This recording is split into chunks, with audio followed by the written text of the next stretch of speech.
So it's been a while since I picked up the camera and vlogged anything at all. But today, thankfully, we had a sponsor reach out, which I'll go over in a little bit. But just a quick update before we get into things. I still have the 2019 Mustang and the 1993 Honda Accord. And today we are going to be installing and reviewing some custom interior leather floor mats and seats. I just got back from AutoZone to pick up a T50 Torx bit. So we're going to go ahead and get to wrenching on this. So follow along, and hopefully we'll get this done quick because it does look like it's about to rain. So alright, now here is the box. Again, this is from Custom Interior with a K. So these are black leather with red stitching, like hexagon shaped pattern. So that's pretty cool. Now I did already install the floor mats, and those are already in here. They are already kind of dirty, which I think is a good thing because I'll be able to show how either difficult or easy it is to clean these. But as you can see, this is what it looks like. It does have a really good fit, especially if you take off the plastic panels and tuck it under. Especially like that kick panel over here, it looks like it's meant to be, which is really cool. It even goes all the way back here and has a back seat one. But we're gonna go ahead and focus on these right now, getting the seats out. As I mentioned, I had to go to AutoZone and snag a set of Torx bits. So to get these seats out, you do need a T50 Torx bit. So I'm gonna go ahead and get working on this. I'm gonna see if I can find a tripod so I can film this. But yeah, let's get started. All right, so to get these front seats out, what you're gonna wanna go ahead and do is scoot the front seat all the way back. I don't know why I said front seat, there's no real rear seats, but you wanna get a pry tool. I do not have that. I just have a really small screwdriver, and you're gonna wanna go ahead and pop open this little panel right here, if I can actually do that. There we go. Cool. And then right there, you'll see the exposed T50 Torx bit. So you're going to want to go ahead and do that on both sides. There's one over there too. And then also in the rear. So I'm going to go ahead and do that, and then I'll get back with you once I get these seats out of the car. I think that will also help me. Oh, that's not good. Oh, that's just, it's probably just lube from the rails where the seats scoot up. But yeah, I'll get back with you once I get these seats out of the car. Oh, another thing that you're gonna wanna do is, before you touch any electrical connection on the seats, you're gonna wanna go ahead and disconnect the battery. If not, I believe it throws a code in the car that can only be reset by the factory, and that costs about 120 bucks. So go ahead and make sure that you disconnect the battery. All right, so I went ahead and got the seat out. Tip for that, try to lean the seat forward before unplugging those, so it gives you some room to pull it out. But yeah, so I got those out. Ended up vacuuming while I had the seats out because, you know, it's a rare opportunity that you get to get that far under your seat. So I got these out. Gonna go ahead and take a look at these out of the box. I don't know if there's a specific side for driver's side, passenger side, etc. But here's what we're looking at. I mean, this is a really nice leather. The stitching is really nice. It's exactly the same as the floor mats, which is cool. I'm gonna guess that this is actually the passenger side because it has a little hole on the right for the seatbelt buckle thing. So we'll go ahead and put that over there and grab the other one. Yeah, I'm gonna have to get a tripod set up in order to film myself putting these on, because I feel like this might be slightly a pain in the ass. But yeah, let me go ahead and get the tripod set up, and I will be right back. Hopefully this is in frame, but I guess we're just gonna, there's no instructions, unfortunately, but I'm sure if you reach out to the customer support, they'd be able to send you something. But I'm just gonna go ahead and give this a shot. So I guess you unzip that. Gives you a little bit of room to slip it over.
Alright, so picking up where I left off, you just have to push these black plastic tabs through the crack in the seat, and once they get through, you just have to twist them so they lock and they won't fall back through.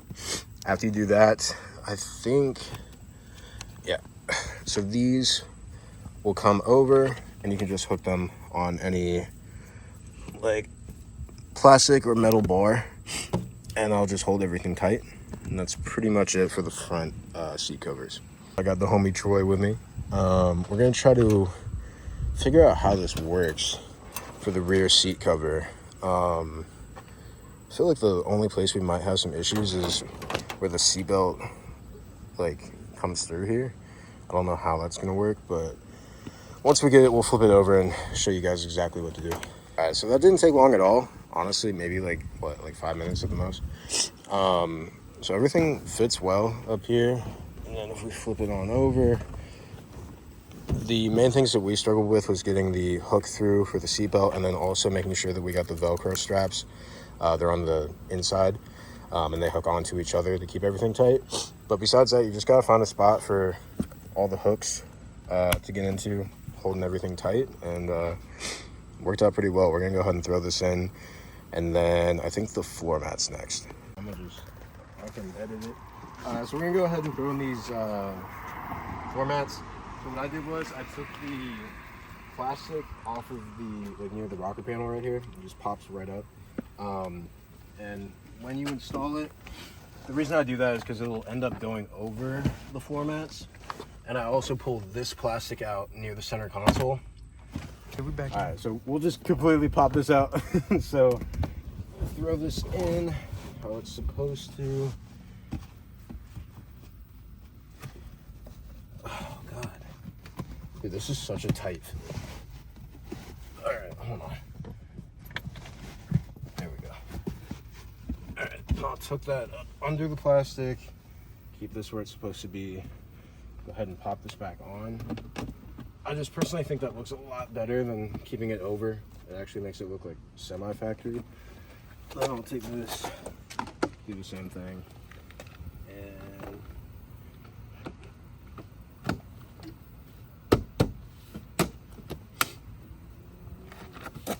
covers the majority of the seams. So we're gonna go ahead and throw the seats in now.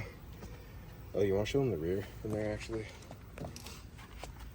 That was a little difficult. What we ended up doing was, Troy's a genius for this. We plugged the, or we buckled the seatbelt like through the hole and pulled it out with the seatbelt buckled. So that made it a lot easier. But I think it looks decent in there.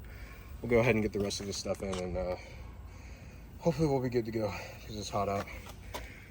All right, so I finally, I got the seat all put together. Ignore these stains. It's just my sweat. It's like, it just rained and it's super humid.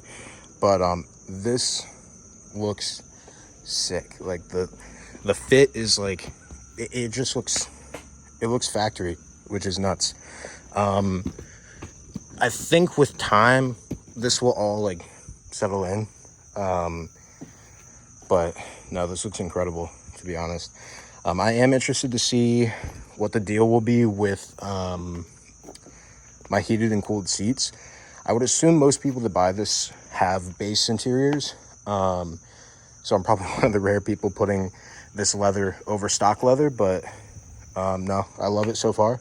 I'm gonna go ahead and focus on trying to get it back in the car. And all right, so I got the driver's seat in the car, and this looks sick, especially with the floor mats. I was scared that the like diamond or hex stitching down there and up here would be too much, but it's really not, especially because it's only the inside panels.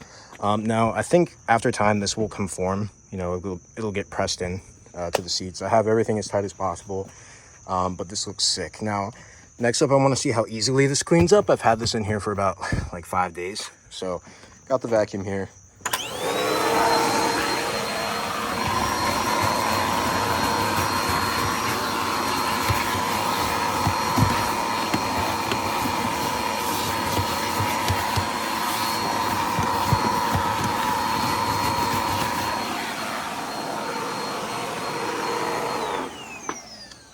Now, one thing I can say for sure already, like right off the bat, is that it's much easier to vacuum. That already made a much bigger difference, a much larger difference than just vacuuming the carpet floor mats. So as far as cleaning product goes, I don't even know if I have any microfibers I can use.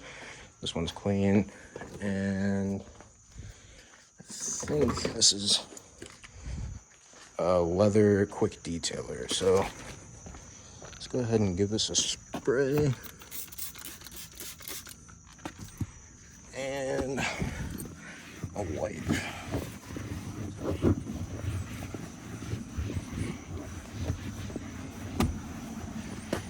Yeah, that already looks perfect. So I'm super pleased with how this all turned out. There's even a headrest cover. I mean, this looks like it could be a factory option. This totally changes the interior of the car. I mean, very, very pleased with this. I'm gonna go ahead and finish up the rest and then give a whole overview.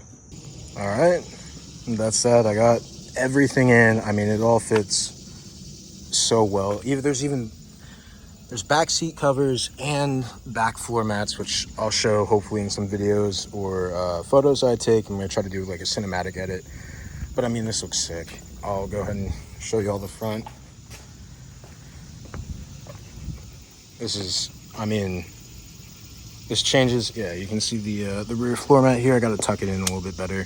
Actually, I think I could tuck it under that plastic, but for now I'll just tuck it under the back seat. But no, this totally changes the feel of the interior. It makes it look way more luxurious, which is super cool.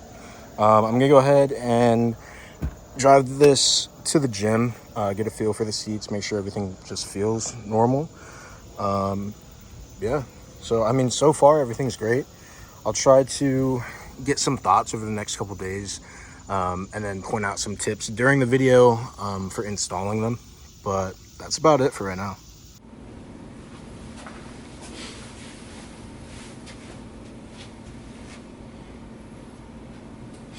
Hey YouTube, so before this video starts, I just kind of wanted to outline that the company Custom Interior, they went ahead and sent me out the floor mats and the seat covers for free. They didn't pay me anything. They didn't say that I had to say anything in particular about the seats. Just my honest review and install is really all they wanted for this video. So I just wanted to make that disclaimer so that no one thought that I was being biased about anything that I said about the seat covers. Again, before I get into it, I don't think I really mentioned it in the install portion, but I absolutely love the seat covers. The fit is insane. When you grab the seat, the bolstering, everything, it feels stock. It feels like it would have came that way from the factory. The look is incredible. Now me personally, I'm not sure if I'm a fan of the floor mats and the seats combined. I think it's a little bit much going on. I think if anything, if they offer like black stitching on the floor mats, that might be better. I think the hexagon pattern is okay. I just think the red stitching everywhere is a bit much. I still like it though. I'm going to keep it in the car for sure. But besides that, the install really went great. I think all in all, maybe it took me about an hour, especially with my my friend Troy that helped me out. So yeah, that's pretty much it. I'm gonna go ahead and cut to the install portion of the video, all the clips that I got. Hopefully that all works out. But if this all goes well, I believe the company said they'd be interested in possibly sending me out their GT500 bumper. My GT350 bumper is from a different company. I'm not going to name because I don't want to badmouth them, but the fit is horrible. The tabs broke, so the bumper's falling off. So I'd definitely love to get a bumper from this company as well. But without further ado, we'll go ahead and cut into the video.